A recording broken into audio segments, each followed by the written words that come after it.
बिस्मिल्लाहिर्रहमानिर्रहीम। Health partner TV देखने वाले तमाम मौजूद नाज़रीन मोहतरम को मेरी तरफ से अस्सलाम वालेकुम। वेलकम करते हैं अपने यूट्यूब चैनल पर तमाम न्यू आने वाले दोस्तों को। तो फ्रेंड, आज की वीडियो का हमारा टॉपिक है दर्द गुर्दा के बारे में। जिन हजरात को गुर्दे का दर्द रहता है, खा वो थोड़ा हो या शदीद दर्द हो, इंशाल्लाह एक ही मिनट में गायब हो जाएगा जो चीज़ आपको बताएंगे। तो गुर्दे के बहुत ही तकलीफ दह बीमारी होती है। जिन हजरात को होता है उनसे पूछें कि इसकी तकलीफ़ होती है। बहुत ही ये तकलीफ दह बीमारी है। ना बंदे को सुकून आता है, ना ही बंदे को कोई चैन लेने देती है। ये बहुत ही तकलीफ दह बीमारी है।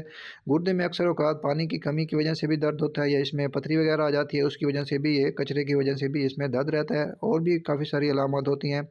तो इंशाल्लाह ये सारी चीज़ें आपसे डिस्कस करते हैं। उससे पहले आपसे रिक्वेस्ट है, वीडियो को लाइक कर दें और चैनल पर न्यू हैं तो चैनल को सब्सक्राइब करें और साथ में दिए गए बेल आइकन को ज़रूर प्रेस करें ताकि हमारी आने वाली हर वीडियो को नोटिफिकेशन आपको बर वक्त मिलता रहे। फ्रेंड, आपने करना क्या है, आपने सिर्फ पंसारी की दुकान पर जाना है। उनसे दो चीज़ें आपने परचेज़ करनी है, यानी कि ख़रीदनी है, जो आपके सामने स्क्रीन पर शो हो रही हैं। इसी मिकदार में आपने ले लेनी है। सिर्फ और सिर्फ दो चीज़ें हैं।